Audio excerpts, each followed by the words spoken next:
Sud Radio, les vraies voix qui font bouger la France. Jean-Marie Bordry, les voix de la politique.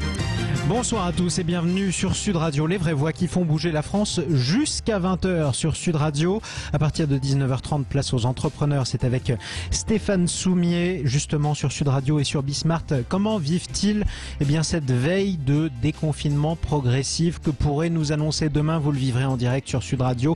Emmanuel Macron, vous en parlerez avec Stéphane Soumier à partir de 19h30. Mais Emmanuel Macron, justement, parlons-en tout de suite avec les voix de la politique. Comment se fait-il qu'Emmanuel Macron s'en sorte si bien dans les sondages? 41% de satisfaits dans le baromètre IFOP pour le journal du dimanche. C'est beaucoup plus au même stade de son quinquennat que François Hollande et Nicolas Sarkozy, ses deux prédécesseurs. Comment l'expliquer avec toutes les crises que nous avons traversées, des gilets jaunes à la crise du coronavirus? On en débat tout de suite avec nos deux invités. Et on commence à s'y habituer. On accueille avec plaisir le lundi soir Guillaume Bigot. Bonsoir à vous. Bonsoir Jean-Marie. Bonsoir et bienvenue sur Sud Radio. Politologue, auteur du livre Populophobie, pourquoi il faut remplacer la classe dirigeante française. C'est publié chez Plon. Nous sommes également avec votre acolyte du lundi soir, Nicolas Corato. Bonsoir Nicolas. Bonsoir à tous. Fondateur du think tank Place de la République, auteur du livre Grandes plaidoiries et grands procès, l'art de l'éloquence depuis le XVe siècle. C'est publié. De l'élégance aussi. De l'élégance. Oui, pourquoi pas. C'est ce qui nous caractérise le lundi soir. Absolument. Et puis l'éloquence est toujours élégante, alors que l'élégance n'est pas toujours éloquente. En tout cas, on est ravis de vous accueillir à nouveau ce lundi soir sur Sud Radio. Tous les deux, je le disais, Emmanuel Macron s'en sort bien, même très bien dans les sondages, notamment dans ce baromètre, pour le journal du dimanche, baromètre de l'IFOP. 41% de satisfaction de son action. 41% des Français sont satisfaits de son action. C'est plus 3 points par rapport au dernier baromètre, justement. Alors 41% de satisfaits, ça reste minoritaire, évidemment, puisque vous avez une majorité de Français qui sont non satisfaits. En revanche, si on compare à François Hollande, au même stade de son quinquennat, il était à 27% de satisfaction seulement. Si on compare à Nicolas Sarkozy, c'était à peine mieux, c'était 32% seulement de satisfaction au même stade du quinquennat. Comment on explique, Nicolas Corato, après les gilets jaunes, après le confinement, après la pénurie de masques, après le reconfinement si impopulaire, que malgré tout, tant de Français trouvent que le président s'en sort bien? Nicolas. On pourrait se poser la question, à qui profite la crise? C'est toujours un peu la même question. C'est-à-dire que si vous regardez d'ailleurs la comparaison avec Hollande, on voit que François Hollande, au moment où la nation est attaquée par le terrorisme, où il y a les grands attentats de 2015, finalement c'est à peu près la période où sa cote est au plus haut, si on accepte le début de son quinquennat, où sa cote n'est pas restée haut très longtemps. Donc il y a un effet très certainement de ralliement autour du père de la nation, de cette figure tutélaire qui est encore le président de la République, de la Ve République en France, et que plus on a d'une vision très négative de l'avenir, plus on essaye de se raccrocher à un homme providentiel. Alors, je pense qu'il n'y a pas que ça. Je pense que Emmanuel Macron est un très grand communicant, peut-être un petit homme politique, mais c'est quelqu'un qui a mis la communication avant l'action politique, il met les mots avant l'action. D'ailleurs, il s'en vante, tout à fait. De manière officieuse, mais il s'en vante quand même. Et donc, il faut croire que ces actions de communication commencent à payer. Et moi, je pense qu'il commence à prendre le crédit de tout ce qu'il a lancé à sa droite. C'est-à-dire des signaux qu'il envoie à ce que j'appelle moi le bloc bourgeois, c'est-à-dire ces Français qui n'aiment pas vraiment la politique, qui ont peur de l'avenir et qui pensent qu'avec Macron, ça changera, mais ça changera pour que rien ne change. Et que cela, finalement, même s'ils n'aiment pas beaucoup Emmanuel Macron, même s'ils ne sentent pas dans Emmanuel Macron une projection d'eux-mêmes, même s'ils n'auraient pas voté Emmanuel Macron en temps habituel, ils ont très envie de se rallier à son panache blanc, bleu, rose ou vert, puisque tout est en même temps, parce que ça les rassure pour l'avenir, et qu'ils ont été sensibles à certains des appels du président de la République dernièrement sur le séparatisme, l'islamisme, la sécurité. Bref, quand Macron fait du Fillon, ça rassure les bons bourgeois qui font remonter la côte du président de la République. Voilà ce que moi je tire comme enseigne, c'est Macron profite de la crise et puis les actions de communication politique du président de la République commencent à être payantes. Guillaume Bigot. J'allais dire pas mieux, parce que il est très élégant avec son petit casque et il est très éloquent aussi, notre ami Corato, ce soir. Je vous remercie. Enfin, tous les soirs d'ailleurs, tous les lundis soirs. Non, le même diagnostic que lui, c'est-à-dire qu'en temps de crise, toute crise va favoriser le pouvoir en place. Et là, sans qu'il y ait un bémol, mais enfin, comparer, on dit souvent c'est se consoler. Oui, enfin, sauf que si Macron se compare à Merkel, si Macron se compare à Boris Johnson, si Macron se compare même à Bolsonaro, il ne va pas se consoler vite. Il va se désoler, au contraire.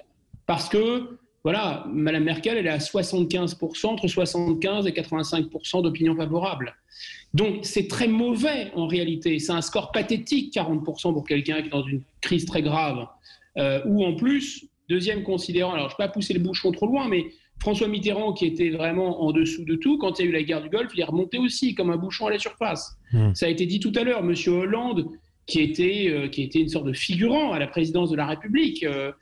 Il y a une anecdote, je ne vais pas trahir de secret, mais il y a 2 amis à moi qui avaient été des conseillers de la présidence de la République du temps de Mitterrand. Ils ont été conviés par François Hollande. Et ils sont sortis de cette réunion, ils m'ont appelé l'un et l'autre, ils étaient totalement comme sous l'effet de l'alcool. Parce qu'ils avaient vu François Hollande était rentré dans la salle. Vous savez, il y a un huissier qui dit « le président de la République ». Alors tout le monde se lève, et puis François Hollande était rentré, il a dit « mais de qui parle-t-on » Tout le monde s'était esclaffé. Donc François Hollande, volontairement, il ne voulait même pas assumer la posture de président. Il se disait président normal, souvenez-vous. Bon, peu importe, on ne va pas s'étendre sur François Hollande. Mais François Hollande, avec tous ses travers, il était tout de même remonté au moment des attentats, pour la même raison. Donc ça, c'est la première raison qu'a évoqué Nicolas Corato. On est en situation de crise. La deuxième raison, ça va un peu dans son sens, mais ce n'est pas tout à fait la même argumentation, c'est que je pense qu'il n'y a plus de parti socialiste et il n'y a plus de républicains. Ils ont été soufflés, c'est ce qu'il appelle le bloc bourgeois, le bloc élitaire. C'est vrai, les gens qui veulent le statu quo, qui veulent l'Europe, qui veulent le marché, qui veulent les réformes, qui veulent garder leur bas de laine, etc., eh bien, ils sont comme des petits poussins, ils sont derrière Emmanuel Macron. Donc voilà, et ça, aucun président avant lui n'avait capitalisé là-dessus, sur finalement les 2 bouts d'omelette, quoi, sur le bloc bourgeois de gauche, le bloc bourgeois de droite. Il les a réunis. VGE disait que ça faisait 2 Français sur 3. Non, ça fait 4 Français sur 10. Et encore, il faut vraiment qu'il y ait une crise pour que ça fasse 4 Français sur 10. Ça fait plutôt 2,5 Français sur 10. Enfin, alors ça, c'est pour la comparaison avec François Hollande. Mais c'est pour ça aussi que c'est intéressant de le comparer à Nicolas Sarkozy. Nicolas Sarkozy, il a vécu la crise de 2008. On l'a dit et redit, la plus grave crise financière que le monde ait jamais vécue. Et c'est vrai que c'est tombé quand il était aux affaires. Il n'était pas aussi haut, Nicolas Sarkozy. Non, il n'était pas aussi haut.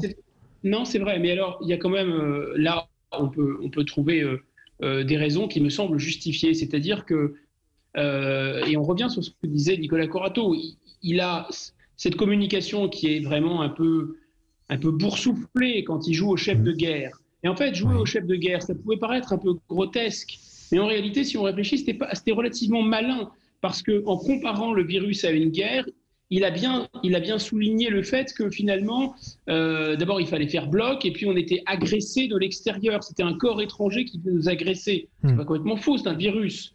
Mais ça aurait pu révéler, et moi je pense que ça, sur le long terme, ça va servir de révélateur de toutes les failles de cette stratégie mise en œuvre depuis 30-40 ans, l'Europe, le marché, les réformes, etc. Puisque c'est précisément ça qui a détruit les lits, par exemple, d'hôpitaux, entre autres, et les stocks de masques pour complaire à Bruxelles, etc.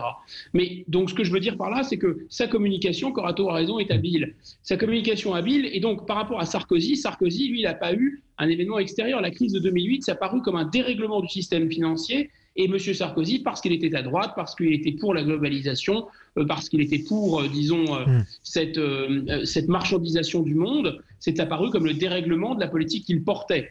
Donc ça me paraît être une grande différence. C'est pour ça qu'il avait perdu des voix sur sa gauche, en tout cas pour Nicolas Sarkozy. Mais revenons avec Nicolas. Nicolas, vous disiez justement, Emmanuel Macron, il a derrière lui plutôt un bloc de droite, en tout cas, qui le soutiennent, une espèce de parti de l'ordre, hein, si je paraphrase un peu vos propos. Mais ce parti de l'ordre, il n'avait pas beaucoup de raisons de laisser Nicolas Sarkozy à la même époque. Et pourtant, il était beaucoup moins derrière Nicolas Sarkozy que derrière Emmanuel Macron. Mais parce que je pense que Nicolas Sarkozy était beaucoup plus en rupture, d'ailleurs c'était le mot qui le caractérisait et qui lui servait à caractériser son action, était beaucoup plus en rupture avec le bloc bourgeois que ne l'est Emmanuel Macron. Je pense que des deux, le plus conservateur, le plus réactionnaire, c'est Emmanuel Macron. Le plus réformiste, même si ce ne sont pas des réformes qu'aime beaucoup Guillaume Bigot, c'était Nicolas Sarkozy. Il y avait chez Nicolas Sarkozy quand même cette volonté de choquer, de provoquer, y compris son propre électorat, ce qui lui a coûté d'ailleurs assez cher, notamment sur les grandes valeurs. Chez Emmanuel Macron, on a un fonctionnement finalement très orléaniste, avec quelqu'un qui sait se rapporter parti par parti une partie de la droite. Donc moi, je crois que Emmanuel Macron est beaucoup plus malin dans son fonctionnement à droite que ne l'a été Nicolas Sarkozy vis-à-vis de son propre électorat. Finalement, Nicolas Sarkozy, il a préparé les fractures à venir de la droite, que n'a fait qu'exacerber, et Emmanuel Macron n'a eu qu'à pousser le tout pour que ça tombe. Et aujourd'hui, il en récolte les morceaux un par un, et de manière assez habile. La vraie question, c'est tout ça pour ça. Tout ça pourquoi ? Tout ça pourquoi ? C'est-à-dire, moi je pense qu'aujourd'hui, Emmanuel Macron a de fortes chances d'être réélu en 2022. Notamment si la pandémie se termine plus ou moins, que le vaccin arrive, que les gens vont oublier. En quelques mois, on oublie vite. Hein. On oublie très vite. Avec du chômage qui risque quand même de grimper en flèche. Ce qu'on a subi dans sa chair, dans son sang ou dans son emploi ou dans sa vie sociale. Donc les Français ont la capacité, comme tout peuple, à oublier. C'est ce qu'on appelle la résilience. C'est un concept qui plaît beaucoup à Guillaume. Et je pense que derrière ça, il y a effectivement un boulevard qui s'ouvre pour Emmanuel Macron, qui sera sorti victorieux de cette crise. Moi, il y a un dernier point quand même qui pourrait expliquer également pourquoi est-ce que le bloc bourgeois fait bloc, c'est le cas de dire, derrière Emmanuel Macron. C'est quand même qu'Emmanuel Macron, c'est l'homme des bonnes et des mauvaises nouvelles. C'est-à-dire, il a pris position, il a pris une place qui est formidable. Il est capable de vous dire restez chez vous. Et puis c'est le même qui va vous dire je vous libère. C'est-à-dire que on est dans un syndrome de Stockholm en fait. Tout ce pays a basculé dans un syndrome de Stockholm, et donc il est fort possible que quand Emmanuel Macron nous dira je vous libère, on se mette tous à le remercier et à voter pour lui. Donc il faut pas prendre ça à la légère. Ce syndrome de Stockholm, nous en sommes tous plus ou moins victimes. Nous en sommes tous plus ou moins les otages aujourd'hui. Et je suis pas persuadé qu'on n'aura pas cette image de gratitude vis-à-vis de notre président qui aura été suffisamment bon pour nous permettre de revivre démocratiquement notre vie d'avant. Alors justement, la transition est toute trouvée, mon cher Nicolas. Qu'est-ce que peut annoncer Emmanuel Macron demain à 20h ? Vous le vivrez d'ailleurs, vous qui nous écoutez en direct sur Sud Radio, édition spéciale avec les vraies voix. Qu'est-ce qu'Emmanuel Macron peut faire pour continuer à passer manifestement sans encombre son quinquennat ? On en parle avec vous, Guillaume Bigot et Nicolas Corato, dans quelques instants. Ce sont les voix de la politique. Vous êtes sur Sud Radio, à tout de suite. Sud Radio, les vraies voix qui font bouger la France. Jean-Marie Bordry, les voix de la politique. Les voix de la politique sur Sud Radio, comme tous les lundis soirs, avec Guillaume Bigot et Nicolas Corato. Emmanuel Macron, qui s'en sort plutôt pas mal par rapport à ses prédécesseurs dans les sondages, malgré les crises qui se multiplient alors qu'il est au pouvoir. Justement, demain, Emmanuel Macron s'exprimera en direct, y compris sur Sud Radio d'ailleurs, à partir de 20h, pour nous annoncer un assouplissement du confinement. Alors ne vous attendez pas à être libéré, à dire adieu à votre attestation, à pouvoir aller où vous voulez et à combien vous voulez y aller. Non, ce sera un assouplissement vraiment très progressif du confinement qui se ferait a priori en 3 étapes. À partir du 1er décembre, c'est dans une semaine, puis encore une couche pour les congés de fin d'année, puis à partir de janvier 2021, ça ce serait pour les restaurants et les cafés qui a priori n'auront pas le droit d'ouvrir pour les fêtes. Bref, un assouplissement très très progressif. Comment Emmanuel Macron peut continuer à, disons, ménager sa popularité tout en annonçant des nouvelles qui sont quand même particulièrement lourdes pour l'économie française et pour la vie sociale du pays, Guillaume Bigot? D'abord, depuis le démarrage de cette crise sanitaire, vous aurez remarqué qu'il se réserve toujours le morceau de choix. Il se réserve toujours d'annoncer les bonnes nouvelles. Donc là, alors j'entends. C'est lui qui a annoncé le confinement aussi, quand même. Oui, c'est ce qu'on pourrait m'objecter à juste titre. Enfin, il a un peu dramatisé l'événement, il a annoncé le confinement et puis il a laissé à ses collaborateurs, de manière assez habile d'ailleurs, on ne peut pas lui faire cette critique, le soin d'annoncer vraiment les mesures qui fâchent, les plus pénibles, etc. Et souvenez-vous de ce duo qu'il avait formé avec Édouard Philippe, c'est lui qui avait pris le parti du déconfinement. Donc là, il veut et il restera, à mon avis, jusqu'au bout de cette crise sanitaire, dans l'opinion publique.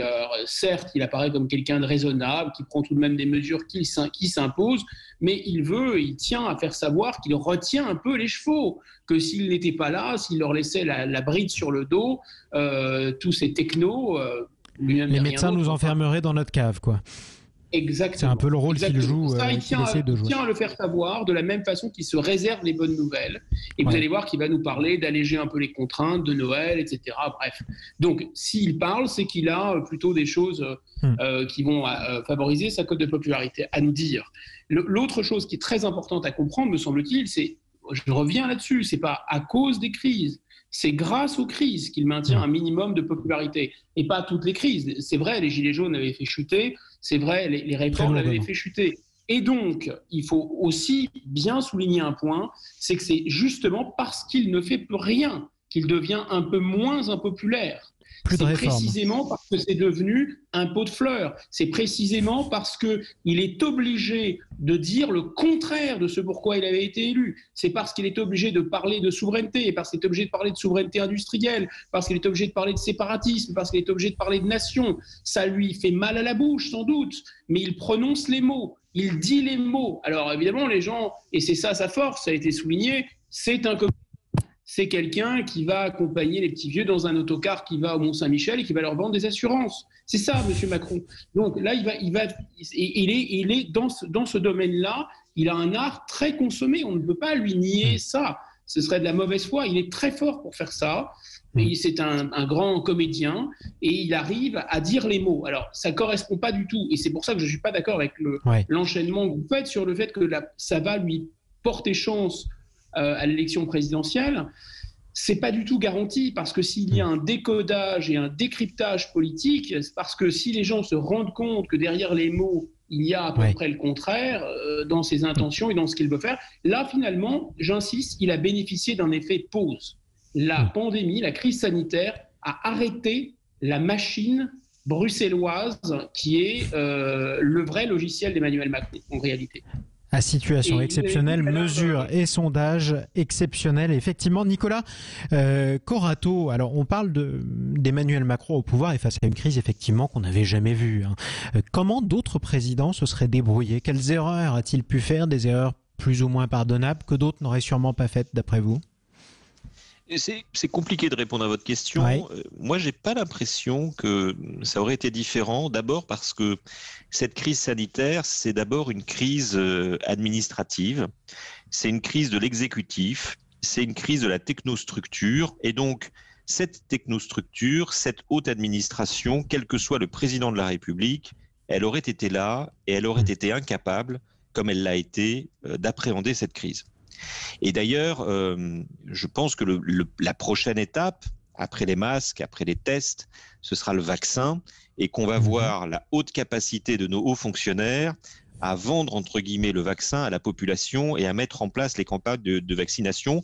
Et moi, je m'attends au pire, malheureusement, parce que je suis plutôt pro-vaccin et que j'ai envie qu'on en sorte, moi, de cette pandémie. Vous pensez que très peu de Français accepteront de se faire vacciner? Je pense que ça n'est pas une question de responsabilité des Français, c'est une question de la responsabilité de l'État, de faire la pédagogie et l'information qu'il faut, d'associer les citoyens comme il le faut pour que cette campagne de vaccination soit un réel succès.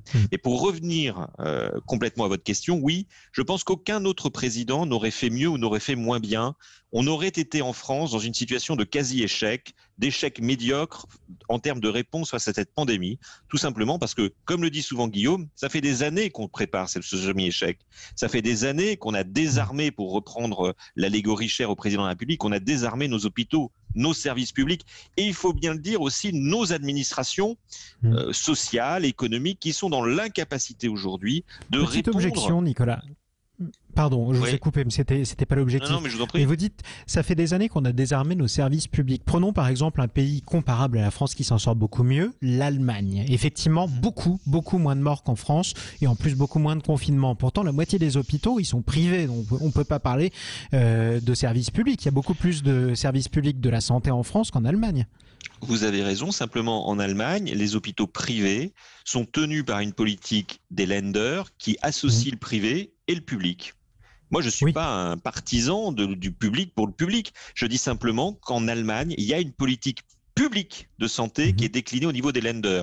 Je dis simplement qu'en France, on a une politique publique nationale qui est déclinée dans plus beaucoup d'endroits, puisque nos hôpitaux ont été décimés par une série de réformes absolument délirantes, et notamment par ces histoires de paiement à l'acte, de tarification à l'acte, qui sont une aberration pour tous les médecins. Tous les médecins vous disent depuis des années que c'est une aberration, et depuis des années, les hauts fonctionnaires expliquent qu'il faut continuer la tarification à l'acte dans les hôpitaux. Donc je pense qu'avec ces fondamentaux-là, n'importe quel autre président de la République aurait fait à peu près la même chose qu'Emmanuel Macron, c'est-à-dire patauger dans la semoule et gérer cette crise au jour le jour. Donc il n'y a pas d'effet nocebo ou placebo pour Emmanuel Macron à la tête du pays en termes d'épidémie. En fait, mention passable, c'est ça que vous lui donnez pour le coup, désespérément passable. Si je paraphrase un peu votre raisonnement, j'aimerais vous remercier. Oui, ça prouve la dépolitisation de ce pays. Macron a dépolitisé les ministères, mais ça fait des années qu'on dépolitise ce pays. Là, en fait, vous avez des hommes politiques qui sont interchangeables, ne reste que l'administration et la technostructure qui fait ce qu'elle veut et qui fait ce qu'elle peut également avec les moyens qu'elle a. Et aujourd'hui, l'État n'a plus de moyens et on assiste quand même à la chute de l'État. Merci en tout cas de finir sur cette note de pessimisme, il faut le reconnaître. Nicolas Corato, merci beaucoup d'être intervenu comme tous les lundis soirs, fondateur du think tank Place de la République, auteur du livre Grandes plaidoiries et grands procès chez Redium. Merci Guillaume Bigot, politologue, auteur du livre Populophobie. Pourquoi il faut remplacer la classe dirigeante française? C'est publié chez Plomb. Merci à tous les deux d'être intervenus sur Sud Radio, la suite des vraies voix qui font bouger la France. Parlons vrai avec les entrepreneurs sur Bismart et sur Sud Radio. C'est avec Stéphane Soumier dans quelques instants. Comment les entrepreneurs s'attendent à un déconfinement? On en parle tout de suite sur Sud Radio.